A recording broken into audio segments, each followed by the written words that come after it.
Dear students, welcome back. Yes, current event या current affairs.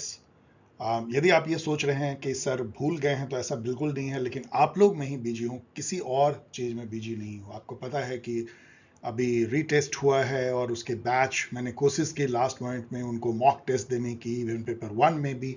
It took lot of time. और फिर जो है प्रेप क्लासेज सभी एग्जाम के लिए भी चल रहे हैं, फाउंडेशनल क्लासेस, उसके चलते थोड़ी देरी हुई है। लेकिन मैंने महीने भर पेपर पढ़ा है केवल आपके लिए, जिससे उससे चुन के निकाल पाएँ, कल आउट करके निकाल पाएँ, पिक करके निकाल पाएँ वो न्यूज़ जो एग्जाम वर्दी है, मतलब एग्जाम में आ सकते हैं। लेकिन केवल यही नहीं कि उस न्यूज़ को बताना, बल्कि उसके थ्रू दुनिया में क्या पॉलिटिकली जो है, चश्मे से देखें तो दुनिया कैसी घूम रही है, कैसा दिख रहा है, ये एक छोटा प्रयास। आज उसी कड़ी में हम अगस्त 2024 में जो भारत और विदेशों में जो घटनाएं हुई हैं, जिसको हम पॉलिटिकल एंगल से देखने, समझने और एग्जामिनेशन पॉइंट ऑफ व्यू से एनालाइज करने की कोशिश कर रहे हैं। Let us begin. News, views and analysis. Yes, ये क्वेश्चन जो है मुझे इतने लोगों ने पूछा है कि मुझे लगता है सबसे अच्छा प्लेटफॉर्म है कि मैं अपने वीडियो में बता दूं कि दिसंबर बैच की टेस्ट सीरीज, जिसको आप लोगों ने पॉपुलर बनाया है, तो वो कब शुरू हो रही है। जहाँ तक कि ये है कि कब दिसंबर साइकिल की होगी, इसमें दो व्यू हैं। शायद ये एग्ज़ाम अपने नियत समय दिसंबर से हो, उस केस में बस 3 महीने बाद ही होगी, 3.5 महीने बाद, या ये फरवरी में हो यदि वो 5 महीने का टाइम देना चाहें। ये बात अक्टूबर से पहले तो पता चलेगी नहीं, लेकिन फिर भी इतने स्टूडेंट इसको रिक्वेस्ट कर रहे हैं, चूंकि हम लोग को पता नहीं है कि कितना टाइम मिलेगा, so why not begin from 15 September? So I have decided to launch the test series for December cycle of UGC NET. Yes, UGC NET. यदि आप कंफ्यूज कर रहे हैं दिसंबर साइकिल क्या, तो यूजीसी नेट की 15 सितंबर से उसकी अनाउंसमेंट अलग की जाएगी, फिर उस समय में आप रजिस्ट्रेशन ऑन कीजिएगा। लेकिन मैं रिक्वेस्ट करूंगा कि गौर से दो चीज़ों को देखिएगा कि मेल आईडी कौन सा दिया गया है, बिकॉज मैं अलग अलग मेल पे पीजीईटी और यूजीसी नेट को रखना चाहता हूँ। इसके लिए आपके लिए अलग मेल आईडी दी जाएंगी, उसको देखिएगा। और दूसरा कि अपने नेम, टेलीग्राम आईडी और मोबाइल नंबर, और जरूर बैच लिखिए, कौन सा बैच, क्योंकि दो बैच तो चल ही रहे हैं। तो आप ऐसे लिख देंगे तो आपको कंफ्यूजन होगी और टीम को परेशानी होगी। तो वेट कीजिए इस अनाउंसमेंट का 15 सितंबर से बैच के लिए।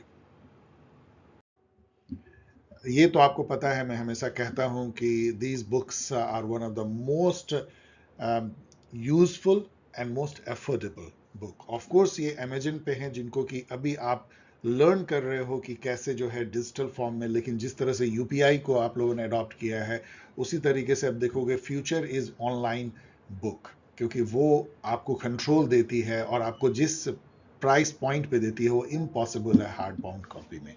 तो आप उसका फायदा उठाइए। अभी भी जो है यूजीसी नेट की गाइड जो है इंस्टा मोजो पे है, जो कि पीडीएफ फॉर्म में अवेलेबल है, आप उसका भी फायदा उठा सकते हैं। ये सब लिंक यहाँ तो क्लिक नहीं कर सकते हैं, लेकिन आपको डिस्क्रिप्शन बॉक्स में क्लिकेबल लिंक दिए जाएंगे। चलिए देखते हैं इंटरनेशनल न्यूज में क्या दिखती है महीने भर में। Recently, which regional organization enacted an AI Act? AI मतलब Artificial Intelligence Act to regulate the use of generative artificial intelligence। यहाँ कई टेक्निकल टर्म है। आर्टिफिशियल इंटेलिजेंस तो कई सालों से है, लेकिन पिछले साल इसने तहलका मचाया चैट जीपीटी के साथ, जिसको जेनरेटिव एआई कहा जाता है। इसके पहले जनरेटिव एआई थी, जब आप चैट बोर्ड से जब आप चैट करते थे, बहुत सारे कस्टमर केयर पोर्टल पे आ चुकी थी। और उसके भी पहले जो है अमेजन और गूगल एआई को काफ़ी समय से यूज़ कर रही है। टेस्ला अपने कार में यूज़ करती है। आर्टिफिशियल इंटेलिजेंस का एक लाइन में मतलब ये होता है कि जब मशीन जो है वो ह्यूमन ब्रेन की तरह इंटेलिजेंट बिहेव करने लगे, डम्ब की तरह नहीं कि आप डेटा डालो और प्रोग्राम दो तभी वो समझ पाए, वो खुद अपनी समझ डेवलप करने लगे। अब इससे अधिक तो खैर एक लाइन में क्या बताया जाएगा, इसमें काफ़ी सारी टेक्नोलॉजी इन्वॉल्व होती है। जनरेटिव एआई उसका एक फॉर्म है जो कि काफ़ी पॉपुलर है, क्योंकि ये आपसे बातचीत करता है।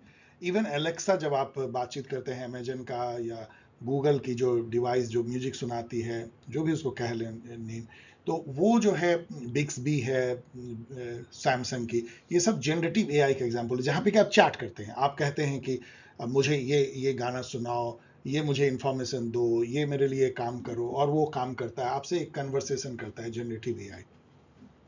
लेकिन इसकी जितनी इसके गुण हैं उतनी ही पूरी दुनिया चिंतित भी है कि इसके बहुत दुष्परिणाम भी हो सकते हैं।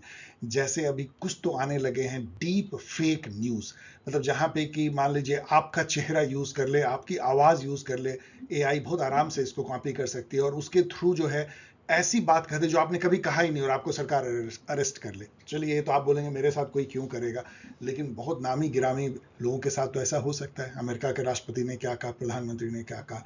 इसके अलावा जितनी भी जो जो व्यूज होते हैं वो डिस्टॉर्टेड हो सकते थे। आपने पूछा, मान लीजिए आपने पूछा कि अमुक नेता कैसा है, और यदि आर्टिफिशियल इंटेलिजेंस आप कहे कि हाँ मेरे डेटा के अनुसार ये नेता अच्छा नहीं है, या इस तरह की इन्होंने ये काम किया, जो कि गलत है, मतलब फेक न्यूज भी से फैलाई जाती है।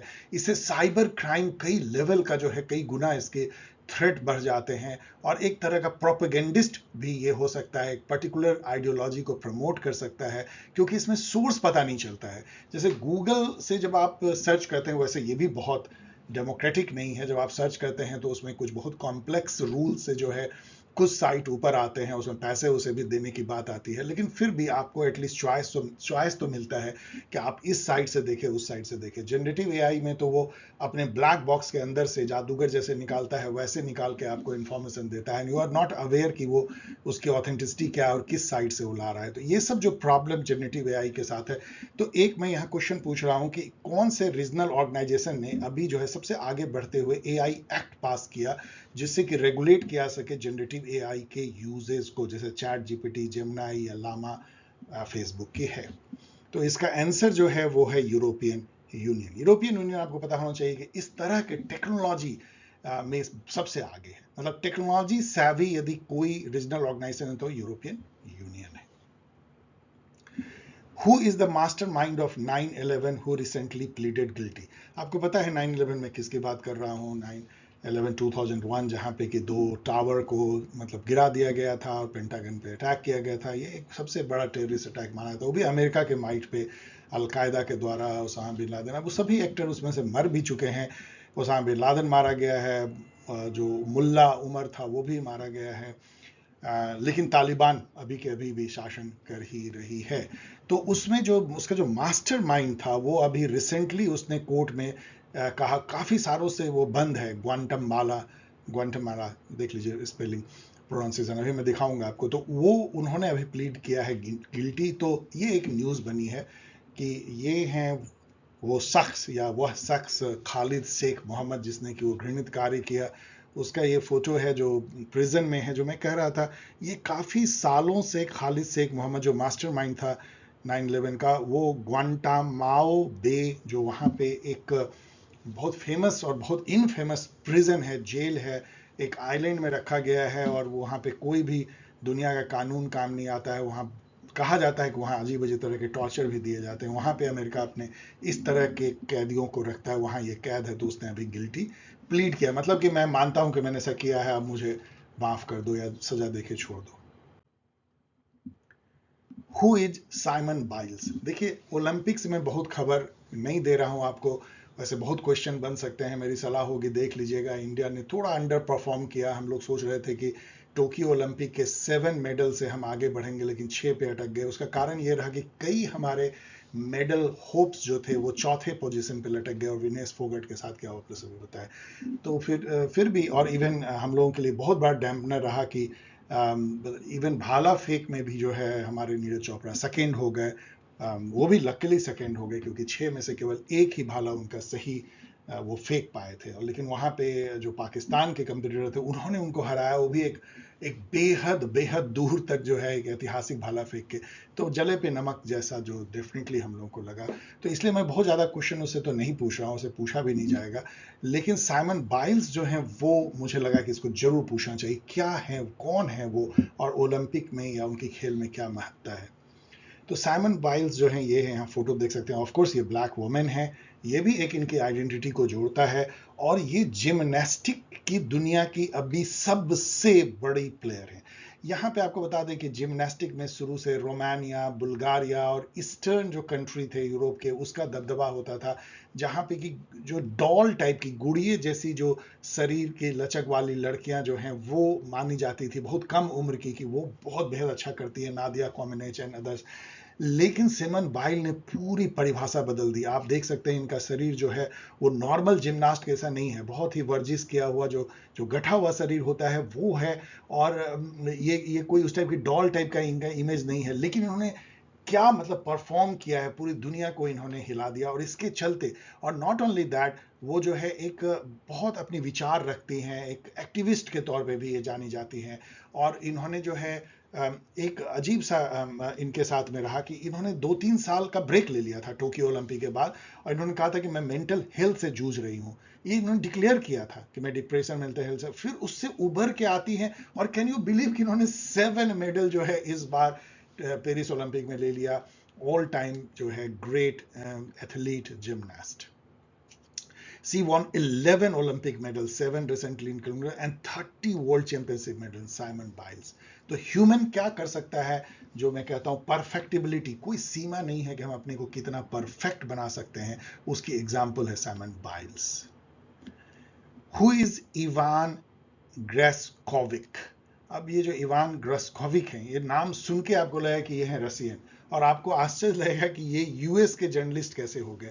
अभी क्या हुआ कि ये, इनके फादर जो है रसियन थे, कोल्ड वॉर के टाइम में ये भाग के अमेरिका आए थे, अमेरिका के सिटीजन बने, और वहाँ पे इनका जन्म होता है ग्रेस्कोविक का, और ये जर्नलिस्ट बनते हैं, और बाद में जो है ये रसिया में काम करने आते हैं। रसिया इनको गिरफ्तार कर लेता है कि ये यूएस का जासूस है, और काफ़ी दिन तक वहाँ जेल में रहते हैं। अभी जो है इनको छोड़ा गया, तो ये पूरी दुनिया में एक न्यूज़ बना कि एक रसियन ओरिजिन का एक यूएस नागरिक जर्नलिस्ट, और वो जो है रसिया उसको गिरफ्तार करता है, और फिर उसको एक्सचेंज, मतलब प्रिजनर एक्सचेंज जो प्रोग्राम होते हैं उसके तहत उसको छोड़ा गया। तो कई बार पूछा जा सकता है who is the new Hamas political chief. लेकिन इससे बड़ा न्यूज जो कि बहुत इंपॉर्टेंट है कई एग्जाम के लिए, वो है हमास और इजराइल की वॉर से रिलेटेड। उसमें हमास के जो लीडर थे, ये हमास पॉलिटिकल चीफ, इनका नाम था इस्माइल हनिया। इस्माइल हनिया की हत्या इजराइल कर देता है, मोस्ट प्रोबेबली इजराइल ने उसे बहुत क्लियरली अभी तक ओन नहीं किया, लेकिन सभी जानते हैं उन्होंने किया। जब ये ईरान गए थे, वहाँ के नए राष्ट्रपति जब शपथ ले रहे थे, जिसमें कि हमारे यहाँ से भी रिप्रेजेंटेटिव गए थे, उसमें इस्माइल हनिया गए थे और वो बधाई देने के लिए, और सभी पूरी दुनिया ने उनको देखा कि ईरान के नए राष्ट्रपति हाथ मिला रहे हैं। उसके कुछ ही घंटे के बाद उनके घर में जो है अटैक होता है और वो मारे जाते हैं। पूरी दुनिया स्तब्ध रह जाती है, ईरान भी स्तब्ध रह जाता है, और उसके बाद से ईरान कह रहा है मैं बदला लूंगा। अभी तक फॉर्चुनेटली कोई बदले की कार्रवाई हुई नहीं है।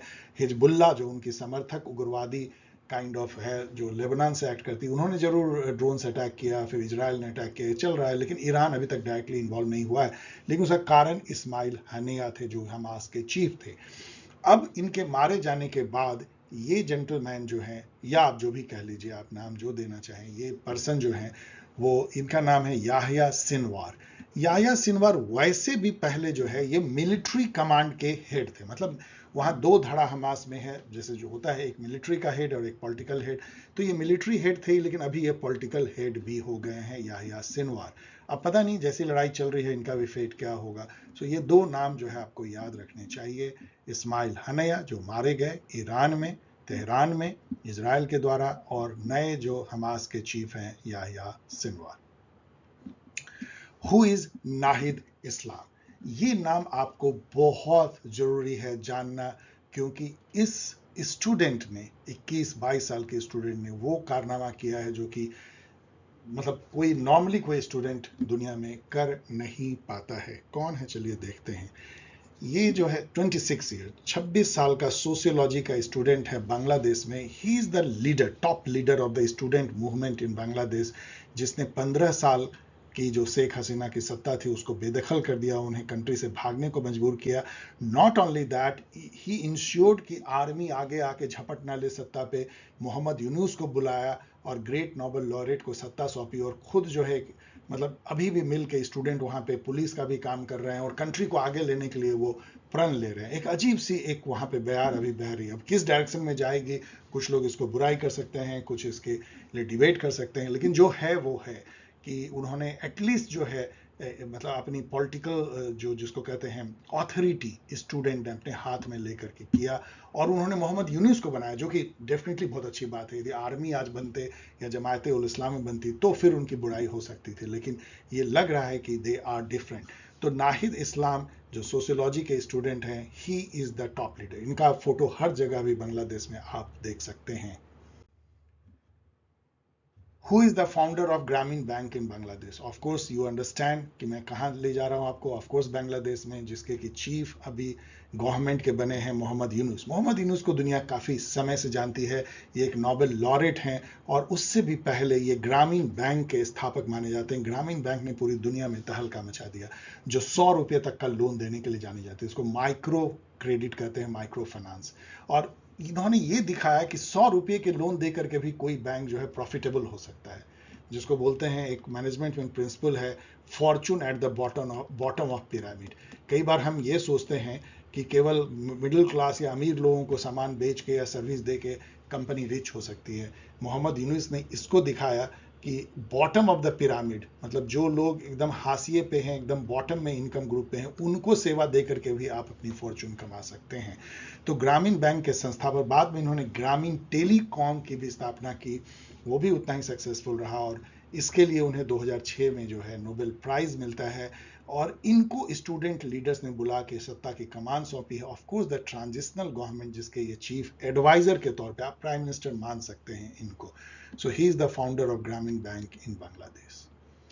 What is the name of the political party which the ousted PM Sheikh Hasina was leading? हम लोग सबको जानना चाहिए इस पार्टी का नाम, क्योंकि इससे इंडिया का बहुत क्लोज नाता रहा है।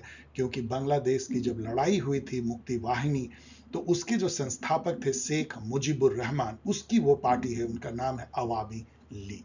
तो अवामी लीग जो है उसकी लीडर बनी बाद में शेख हसीना, जो शेख मुजीबुर रहमान की बेटी हैं।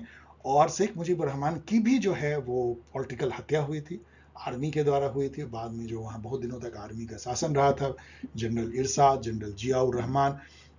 और जो वहाँ पे अवामी लीग की जो कंपिटिटर जो दूसरी पार्टी है, उसका नाम भी आप लोगों को जानना चाहिए, उसका नाम है बांग्लादेश नेशनलिस्ट पार्टी, BNP। और इसकी जो टॉप लीडर हैं वो बेगम खालिदा जिया हैं, जिनके हस्बैंड जो हैं वो एक आर्मी बैकग्राउंड से थे और आर्मी जनरल थे, और वो प्रेसिडेंट भी बने, जनरल जियाउर रहमान।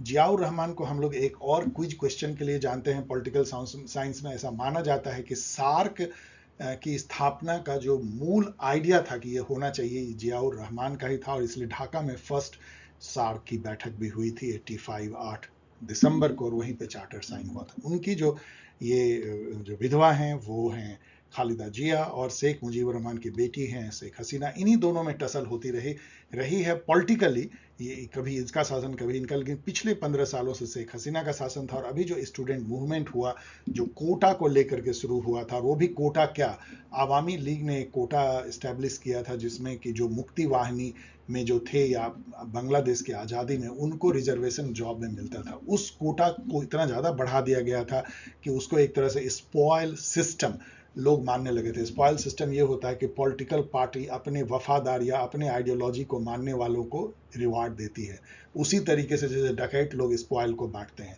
तो ये स्टूडेंट में काफ़ी इस बात को लेकर रोष था, और आंदोलन तो शुरू हुआ था उस कोटा को ख़त्म करने से, लेकिन बाद में वो ये बदल गया, क्योंकि उसमें गोली चल गई, बहुत स्टूडेंट मारे गए, तो बाद में सिंगल पॉइंट हो गया कि नहीं, अब आपको हटना है, चाहे कुछ भी कर लो। कोटा तो उन्होंने हटा लिया था, लेकिन उनको खुद हटना पड़ा। तो अवामी लीग वर्सेस BNP, ये आपको जानना चाहिए। वहाँ पे और भी जो कुछ जिसको आप फिरका परस्त कह सकते हैं या फंडामेंटलिस्ट कह सकते हैं, फिरका परस्त तो थोड़ा हार्ड वर्ड हो जाएगा, थोड़ा रेडिकल फंडामेंटलिस्ट पार्टी भी है, जमायत उल इस्लाम और कुछ और भी वहाँ पे, लेकिन मेजर पार्टी जो है वो बांग्लादेश नेशनलिस्ट पार्टी और अवामी लीग वहाँ पे है। Which town country of UK witnessed far right protest and riots in UK? थोड़ा इंग्लिश थोड़ा यहाँ गलत है, 2 बार हो गई है। बेसिकली इंग्लैंड में ऐसा होता नहीं है। देखिए पूरे यूरोप में फार राइट पार्टी जो है, फार राइट का मतलब ये होता है जो फार राइट मतलब आप इसको फासिस्ट पार्टी भी कई लोग कहते हैं, जो हिटलर मुसोलिनी टाइप के जिनके थॉट है, आप ऐसे समझ लीजिए। लेकिन ये कहना बहुत गलत हो जाएगा हिटलर मुसोलिनी, क्योंकि ये एक आइडियोलॉजी है, अच्छा भी हो सकता है, कई लोग इसको पसंद भी करते हैं, हाँ, लेकिन फासिज्म जो है एक तरह का फार राइटिज्म है। तो फार राइट पार्टी का जो है पूरे वर्ल्ड में उदय हो रहा है और उसमें यूरोप बहुत आगे है।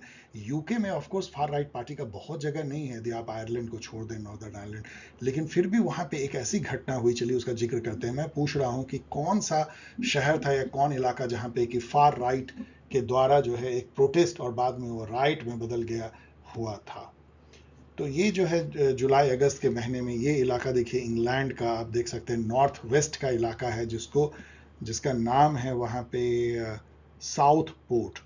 ये जो साउथ पोर्ट है वहाँ पे हुआ क्या, जुलाई 29 को जो है टेलर स्विफ्ट, जो कि अमेरिका की बहुत बड़ी सिंगर हैं, उनको देखने के लिए हजारों लोग जाते हैं, उनका डांस और योगा वर्कशॉप था।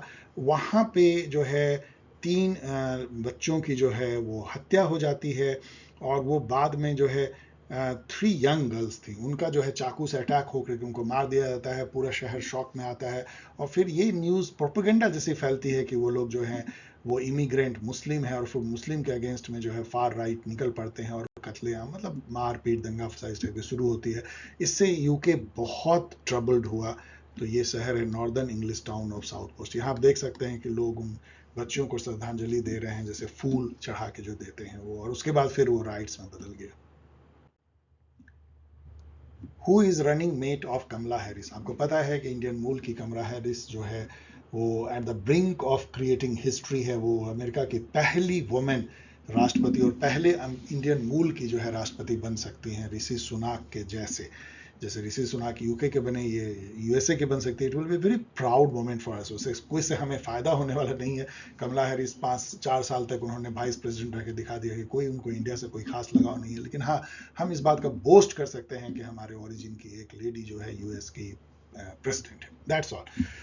तो उनका जो है वो प्रेसिडेंट में जब वहाँ खड़े होते हैं तो पहले से ही उनके यहाँ जो सिस्टम है, एक रनिंग मेट होता है, मतलब उनके साथ दौड़ने वाला, और वो यदि ये प्रेसिडेंट बनेंगी तो वो व्यक्ति जो है वो वाइस प्रेसिडेंट बनेगा, पहले से तय होता है। जैसे कि Kamala Harris was the running mate of Joe Biden, तो जो बाइडेन प्रेसिडेंट बने तो कमला हैरिस वाइस प्रेसिडेंट बनी। अब जो है कमला हैरिस के कौन जो है रनिंग मेट है, मैं ये पूछ रहा हूँ।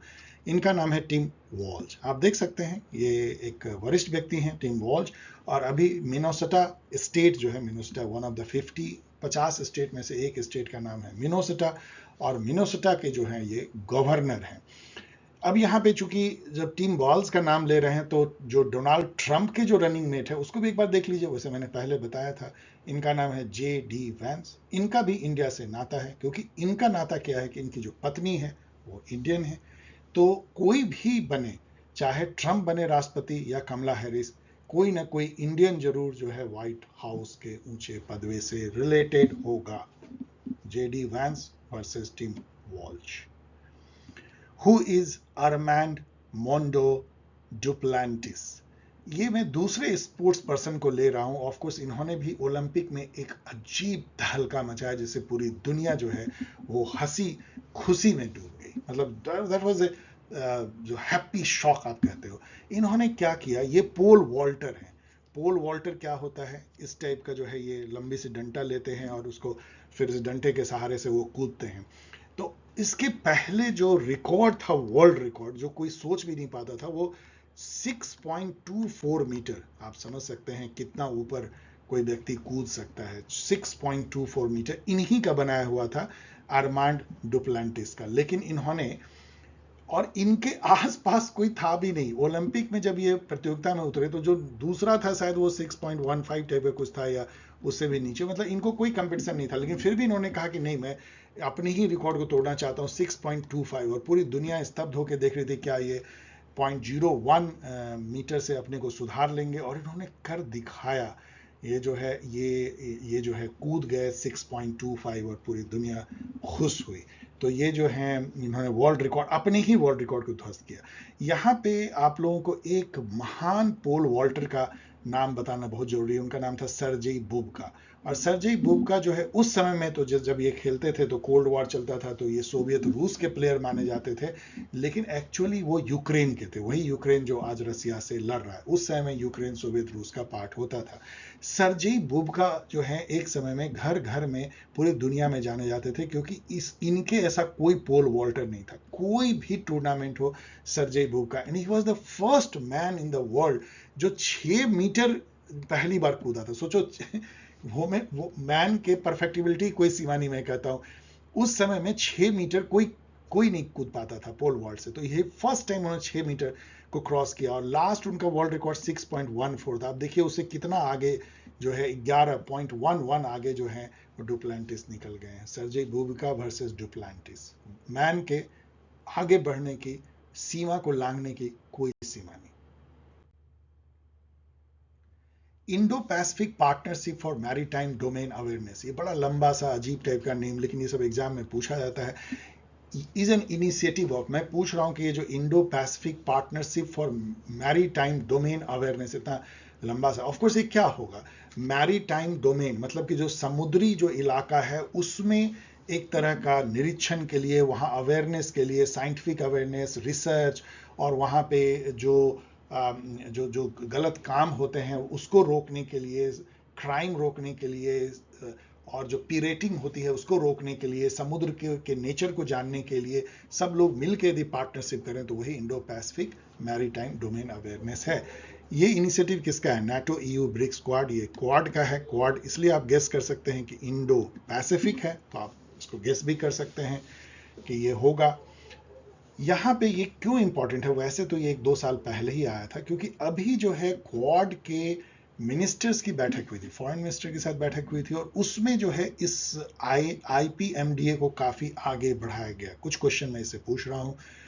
The Quad in July 2024 decided to expand IPMDA to the Indian Ocean. अब इन्होंने कहा कि हमारी ज़्यादा फोकस जो है पैसिफिक ओशन पे है, हम इसको इंडियन ओशन में लेके इसको जाना चाहते हैं, और वहाँ पे उन्होंने इंडियन जो नेवी है उसके साथ कुछ एक तरह करार भी किया, तो हमें भी उसमें काफ़ी मौका मिलेगा to bolster security and counter illegal activities.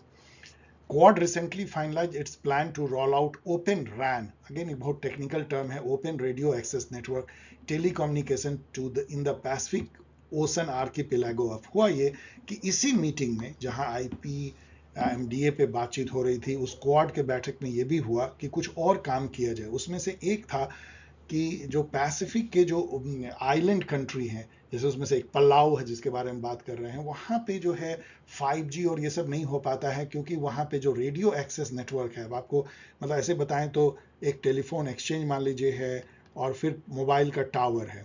तो मोबाइल टावर जो है अलग कंपनी की है, ये एक्सचेंज जो है वो अलग कंपनी का है, तो आपस में बात नहीं कर पाते हैं, तो बहुत सारे कंट्री को प्रॉब्लम आती है।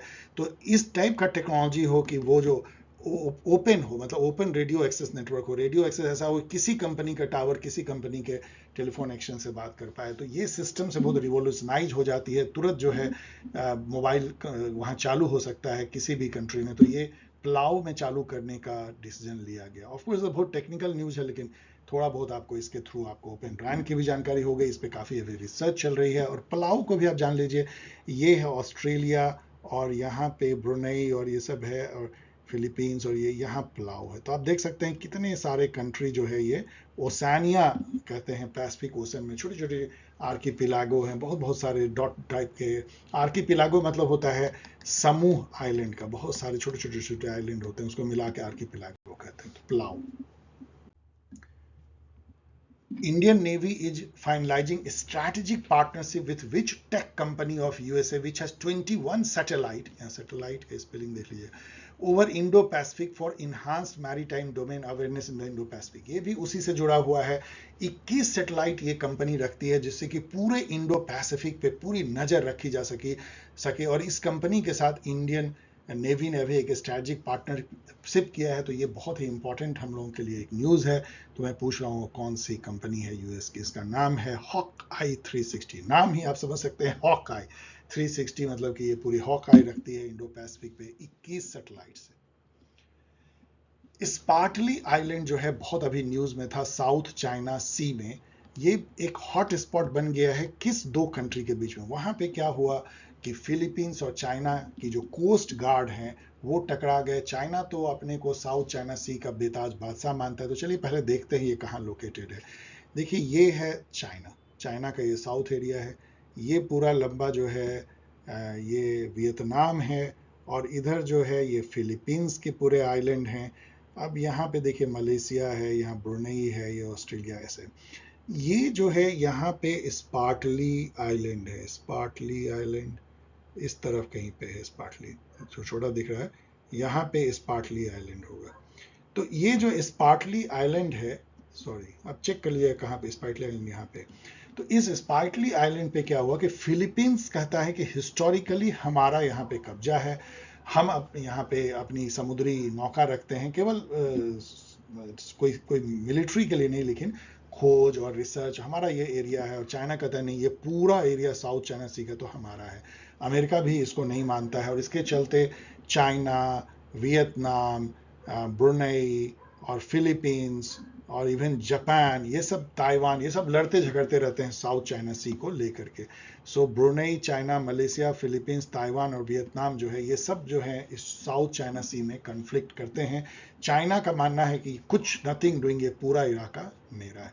लेकिन अभी जो स्पार्टली आइलैंड पे जो झगड़ा हुआ वो चाइना और फिलीपींस के बीच में हुआ। Who is Pavel Durov? Pavel Durov जो है अभी काफ़ी न्यूज़ में आया, और ये हम जितने लोग भी एजुकेशन से इंडिया में जुड़े हैं उनके लिए काफ़ी एक बुरी खबर जैसी थी, क्योंकि टेलीग्राम चैनल का पता नहीं क्या मिसयूज हो रहा है, दैट आई डोंट नो, लेकिन is a wonderful platform for educationalist and all, क्योंकि उसमें जो फीचर्स हैं वो व्हाट्सएप या अदर ग्रुप में नहीं है। उनके जो है पावेल ड्रूप से क्या नाता है मैं बताता हूँ। तो पावेल ड्रूप जो है एक यंग बच्चे जैसे हैं, मतलब नॉट ओल्ड जेंटलमैन, और ये अभी बिलियनियर बन गए हैं अपनी बुद्धि से, क्योंकि इन्होंने टेलीग्राम चैनल को जन्म दिया है। और ये टेलीग्राम जो है वो अभी बिलियंस ऑफ इस पे सब्सक्राइबर हैं, और कई कंट्री में जो है बहुत फेमस है। इंडिया में भी इसमें काफ़ी स्टूडेंट इसको यूज़ करते हैं। तो पावेल डुरोव जो है आप नाम से समझ सकते हैं, ये एक रशियन बोर्न जो है, लेकिन ये सिटीजन मल्टीपल कंट्री का, आपको पता है कि कई कंट्री में जो है मल्टीपल सिटीजनशिप देने की बात होती है। तो ये रसिया के तो सिटीजन हैं ही क्योंकि वहाँ जन्म लिया है, लेकिन ये जो है फ्रांस के भी और यूएई के भी जो हैं ये सिटीजन हैं, कई कंट्री के सिटीजन हैं।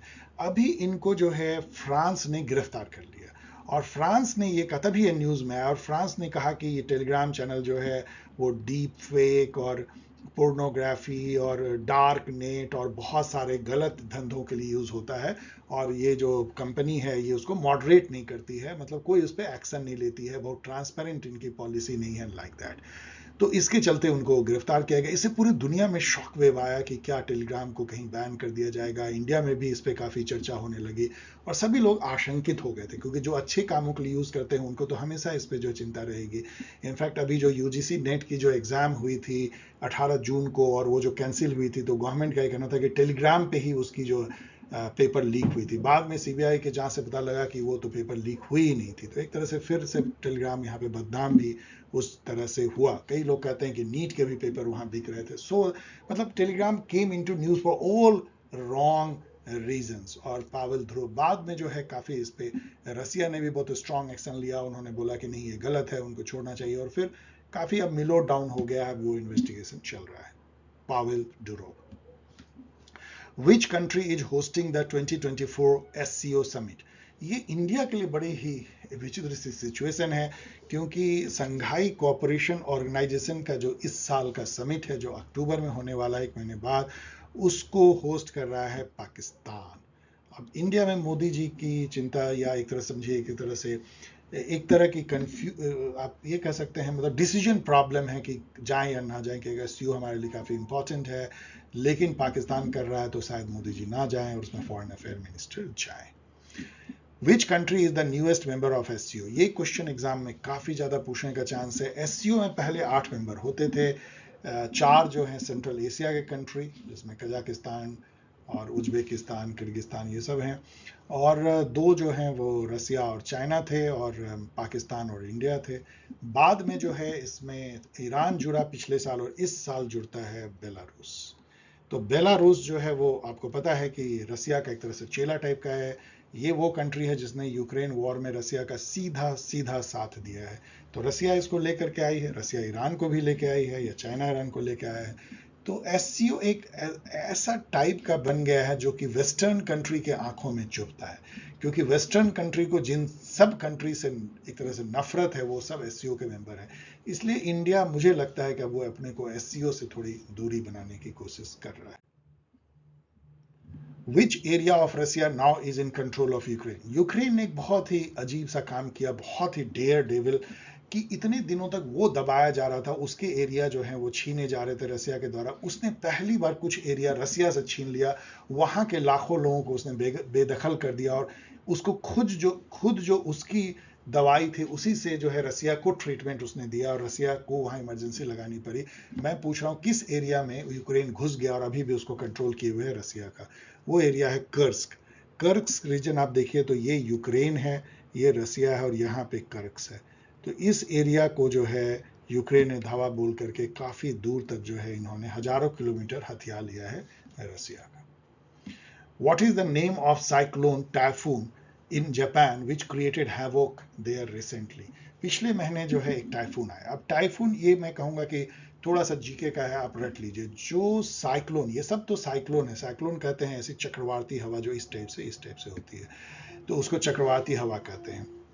जब ये विषुवत रेखा के ऊपर होती है तो ये एंटी क्लॉकवाइज डायरेक्शन में घूमती है, और जब यदि साउथ हेमीस्फीयर में होती है विषुवत रेखा के नीचे, तो इसका जो घुमाव होता है क्लॉकवाइज होता है। ये दो इन्फॉर्मेशन जान लीजिए।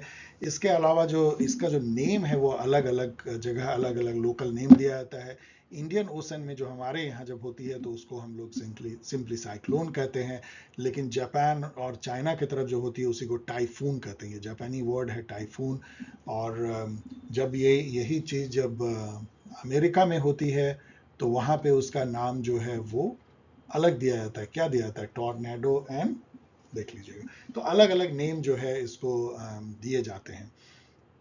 ओके, तो जो साइक्लोन आई जापान में, उसका क्या नाम है, जिसको आप टाइफून कह सकते हैं, उसका क्या नाम है अभी पिछले मंथ? इसका नाम है टाइफून शान शान।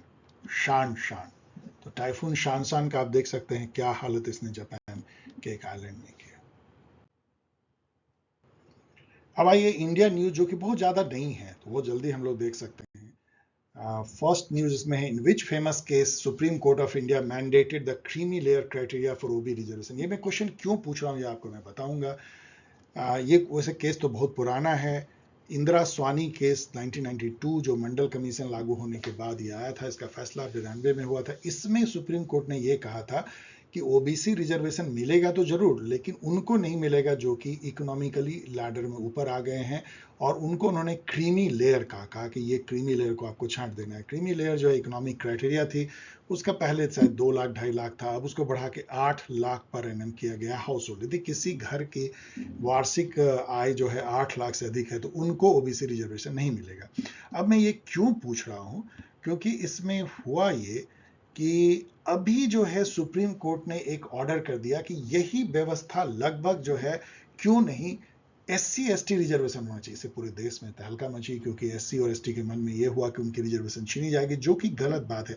सुप्रीम कोर्ट ने केवल ये कहा कि देखिए होता यह है कि अभी ऐसे लिस्ट होते हैं, जो मैं आगे क्वेश्चन पूछ रहा हूँ, प्रेसिडेंट लिस्ट निकालते हैं। मान लीजिए बिहार है तो बिहार में निकालेंगे कि ये इतनी जो जातियां हैं या रेस हैं, ट्राइब हैं, ये एससी हैं 1 2 3 4 5 6। तो अभी जो है जो 22% का जो बेनिफिट है वो इन सबको मिलता है, चाहे जो ले ले। यदि मान लीजिए ये जो एक एससी है पूरा का पूरा 22% ले ले क्योंकि वो एजुकेशन में अच्छा है तो कोई रोक नहीं सकता है। सुप्रीम कोर्ट ने कहा इससे क्या हो रहा है कि कुछ ही जो शेड्यूल कास्ट शेड्यूल ट्राइब में जो कुछ जो जातियां हैं, रेस हैं, वही इसका ज्यादा फायदा उठा रहे हैं। तो क्यों ना स्टेट ऐसा करे कि इसको आइडेंटिफाई करे और मान लीजिए ऐसा लिमिट कर दे कि ये 2 को हम जो है 5% देंगे, नेक्स्ट 2 को हम 4% देंगे, लाइक दैट। और वो इस बेसिस पे करे कि कौन कितना उनके बीच में भी ज्यादा पिछड़े हैं। तो इस टाइप का जो एक कैटेगराइजेशन, आप कह लीजिए कि subcategorisation of SC ST list, इसकी डिसीजन जो है सुप्रीम कोर्ट ने अभी एक निर्णय करके दिया। इससे ही पूरे देश में तहलका मचा। लेकिन उस जजमेंट में 6 में से शायद 5 जजेस ने यह भी कहा कि वैसे उन्होंने ऑर्डर नहीं किया कि जस्ट ओबीसी रिजर्वेशन के जैसा क्रीमी लेयर क्राइटेरिया भी होना चाहिए। एक स्पेसिफिक आय से ऊपर के एससी एसटी को भी रिजर्वेशन नहीं मिलना चाहिए। वैसे वो सुप्रीम कोर्ट का ऑर्डर नहीं, इसलिए कोई वो लागू नहीं होगा, लेकिन कोर्ट की अपनी मंशा थी। अब मैं इसी से जुड़ा क्वेश्चन पूछ रहा हूं कि which article of constitution relates to presidential notification for inclusion of cases, races और tribes as scheduled caste in relation of a state.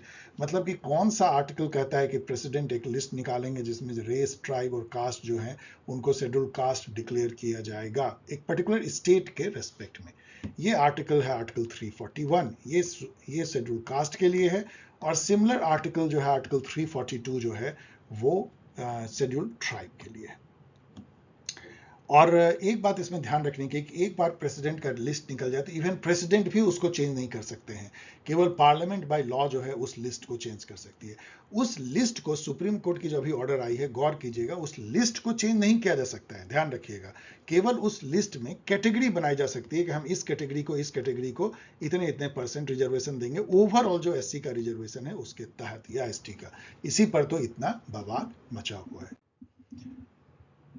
2+2 talk जो है, आपको पता है कि इंडिया यूएसए के साथ लगातार कर रही है, लेकिन और भी कंट्री के साथ करती है, रसिया के साथ भी और जापान के साथ भी। मैं पूछ रहा हूं कि अभी जो अगस्त 21 को हुआ न्यू दिल्ली में, वो किस कंट्री के साथ हुआ? तो वो जापान के साथ हुआ। आप यहाँ देख सकते हैं जापान के foreign minister, defence minister, India के फॉरेन मिनिस्टर, डिफेंस मिनिस्टर, दोनों मिलकर जो बातचीत करते हैं उसको 2+2 टॉक कहते हैं। Recently India elevated their partnership to comprehensive strategic partnership with which country?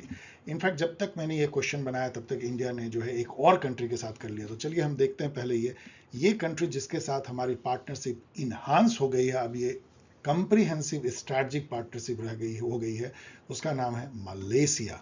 Malaysia के जो प्राइम मिनिस्टर हैं वो इंडिया आए थे, उनका नाम है अनवर बिन इब्राहिम। इसलिए मैं पूछ रहा हूं कि हु इज अनवर बिन इब्राहिम? ये है मलेशिया के प्राइम मिनिस्टर, ये इंडिया आए और दोनों के बीच में जो समझौता हुआ उससे हमारी पार्टनरशिप बढ़ के हो गई है कंप्रीहेंसिव स्ट्रैटेजिक पार्टनरशिप। अभी मोदी जी सिंगापुर गए हैं और वहां पे जो सिंगापुर के साथ में जो हमारी पार्टनरशिप है वो भी इनहांस होकर कंप्रीहेंसिव स्ट्रैटेजिक पार्टनरशिप हो गई है।